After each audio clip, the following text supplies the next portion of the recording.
안녕하세요. LX아웃시스 품질 6 시그마 SKT 임도현 선임입니다. 이번에 현장에 바로 적용할 수 있는 딱 5분 실전 품질 강의로 이번 차수에는 제한제도의 운영에 대해서 이야기하고자 합니다.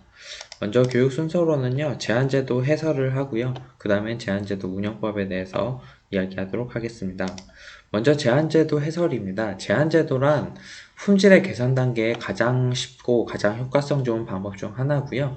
조직 구성원으로 하여금 경영상의 개선 방향에 대한 의견을 제출하여 업무 능률 향상과 합리화에 이바지할 수 있는 제안으로 제안이 채택이 되면 응분에 보상하는 제도입니다. 제안제도는 조직 구성원의 참여 및 문제 해결 능력의 증진과 사기 증진에 기여를 합니다.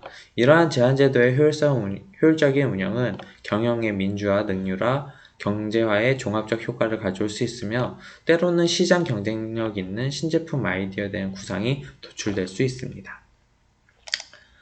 다음 제안제도의 운영에 대한 기본 절차는요. 먼저 제안 접수가 진행이 되고 거기서 이제 제안 유형이나 담당자들이 이제 쭉 정리가 되겠죠. 그 다음에 제안을 실제로 실시를 해봅니다. 그래서 완료를 해서 효과성 분석을 유형의 효과랑 무형의 효과. 유형은 말 그대로 원가 절감이라든지 이런 게 있을 거고요. 무형 같은 경우에는 시장에 대한 브랜드 가치 상승이라든가 이런 게 무형의 효과에 적용될 수 있습니다.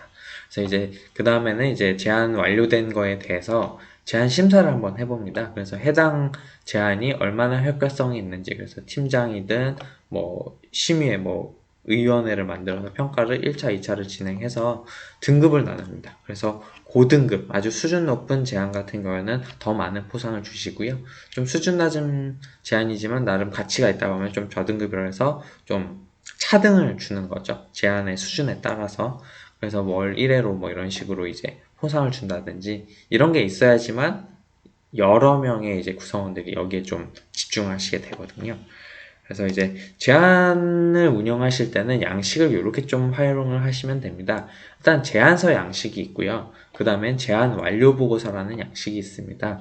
그래서 제안서에 대해서는 접수 넘버, 고유 번호가 있어야 되고요. 어느 소속의 성명, 제안일, 직위, 제안명을 간단하게 쓰시고 개선 전과, 개선 후에 대해서 사진이나 구체적인 내용으로 이렇게 기재를 해주시고 이거를 제안 유형이 본인 업무 관련인지 판정, 구축, 기획 보류, 기각 이렇게 해서 판정된 게 있으면 채택이 되면 이제 완료 보고서를 이제 하게 되고 여기에 대해서는 이제 이거를 이제 제안에 대해서 어떤 분이 실행을 하셔야 되잖아요.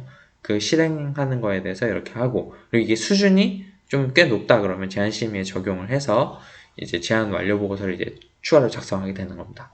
제안 완료 보고서는 이 제안을 말로만 하는 거고요. 말로만 이제 문서로만 하는 거고 실질적으로 해당 제안을 생산 현장이든 뭐든 적용을 했을 때 이제 전후를 해서 어떻게 적용을 했는지 구체적으로 보고서를 작성하고 특기사항을 적게 됩니다.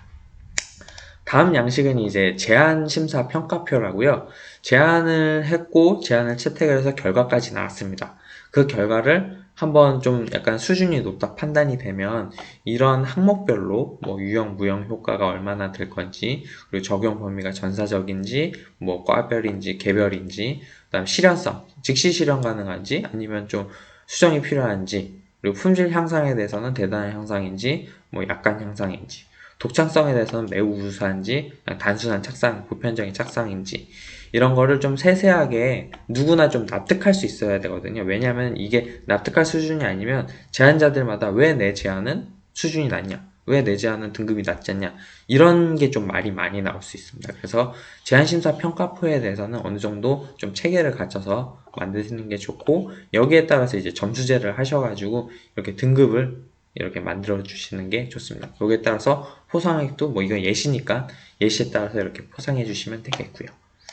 그 다음으로 이제 제안 활동에 대한 평가 기준이 있는데 이제 제안 활동을 하게 있으면 해서 건 바이 건으로 하게 되면 꼭 받아가시는 분만 받아가시는 경우가 많아요. 그래서 이거를 전체적인 조직원들이 이제 제안을 하셔야 되려고 독려를 하시려면은 제안 활동 지표를 좀 지정하시는 게 좋습니다. 그래서 제안 건수에 대해서는 인당 제안 건수, 인당 채택 제안, 제안만 한 거, 그리고 채택이 된 제안이 있는 거, 실시까지 된 거. 그리고 활동 비율은 각 팀에 대해서 참여율, 채택률, 실시율, 달성률, 부서까지 이렇게 해가지고 전사적으로 이 제안에 좀 집중할 수 있도록 제안 활동 지표를 좀 지정하시는 게 좋고요. 다음으로는 이제 제한 포상에 관련된 내용입니다. 물론 뭐 등급별로 이렇게 포상하기도 하는데 이거를 좀 정기적인 시간을 갖춰서 이제 포상하는 게 좋습니다. 첫 번째로는 제한 채택하고 접수비에 대해서 이건 당연히 포상을 줘야 되는 거고요. 여기에 추가로 제한 검토비가 지급될 필요가 있습니다. 왜냐하면은 제안을 하게 되면 제안하는 사람은 돈을 받으니까 기분이 좋아요. 근데 검토하시는 분은 이것도 업무는 업무인데 검토 바쁜 와중에 검토한다고 하다 보면 아무런 보상이 없으면 잘 안 하겠어 속된 말로 짬이 됩니다. 근데 이분들이 이제 검토비를 소정 받게 되면 이것도 나름 뭐 커피값이라도 번다고 여기에 집중하셔서 검토를 열심히 해주세요. 그렇게 하시면 제안이 많이 활성화가 되고요. 그리고 매월 제한항 같이 이렇게 포상을 하는 게 좋습니다. 그리고 그 다음에 이제 분기별 제한 포상금을 내고 뭐 아주 큰 금액은 아니어도 됩니다. 그래서 연말에는 이제 각 개인 최다 제한이랑 그 부서의 최다 뭐 제한 그리고 뭐 우수 제한 등급이 높은 제한 실시 제한을 별도 포상하고 우수 제한자 같은 경우에는 인사고과에 반영해서 진급이나 뭐 모범 사원 평가 시 반영하시고 그리고 제한 실적 같은 경우는 부서 평가 말 그대로 KPI 이런 데다가 지정하시면은 제한 활동에 있어서 활성화가 많이 되실 겁니다. 그래서 지금까지 제한제도 운영법에 대해서 교육을 했는데요. 제한제도 또는 뭐 분인조 활동은 그 회사의 업무 효율성을 높여 기업 경쟁력과 기술력을 늘리는 방법 중 하나입니다. 여기서 회사의 규모가 중요한 건 아닙니다. 오히려 작은 회사일수록 자유로운 의견 개진과 발전할 부분이 많은 회사이기 때문에 더더욱 장려돼야 될 제도입니다. 그래서 제한제도의 활용은 이제 회사의 현실적으로 비효율적인 업무 같은 거를 이제 확인하시고 개선 방향을 빨리 결정할 수 있게 하는 것이 필요합니다. 이상 이번 차수의 협력사 품질 실무 교육을 마치도록 하겠습니다. 감사합니다. edX